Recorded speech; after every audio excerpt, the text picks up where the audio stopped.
America అడుగులు వెనక పడుతున్నాయి. కొంత భయాన్ని పడుతున్నట్టుంది. ప్రపంచ దేశాల ఒత్తిడి, యూరప్, నాటో దేశాలు కూడా పట్టించుకోకపోవడంతో ఇప్పుడు అమెరికా ఒంటరయ్యింది.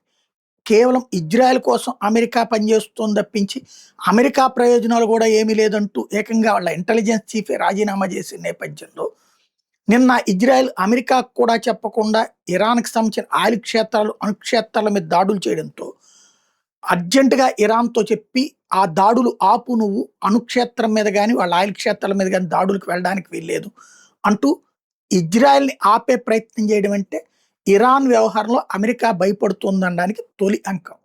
రెండోది ఇవాళ ట్రంప్ చేసినటువంటి ప్రకటన. మీ ఆయిల్ క్షేత్రాల మీద దాడులు జరగకుండా నేను చూసుకుంటాను. అట్లాగే మీరెళ్లి గల్ఫ్ దేశాలని చెడగొట్టొద్దు. ఇది రిక్వెస్ట్ అన్నటువంటి కోణం రెండవది. అక్కడ వెనక్కి తగ్గినట్టే ఉంది. మూడో వైపు వచ్చేటప్పటికి అంత ఆయిల్‌కి సంబంధించి వెనిజులా ఆయిల్‌ని, అంటే రష్యా ఆయిల్ వెనక్కి తగ్గారు కదా! అమ్మేసుకోమన్నారు కదా! ఆంక్షలు ఎత్తేసారు కదా! ఇప్పుడు వెనిజులా ఆయిల్ కూడా అడ్డం లేదు. ఆ రిస్ట్రిక్షన్స్ కూడా ఎత్తేస్తున్నామని ప్రకటించారు. అంటే తద్వారా వెనిజులా, రష్యా ఆయిల్ ప్రపంచ మార్కెట్‌లోకి వెళ్ళేటట్టు చేసుకొస్తున్నారు.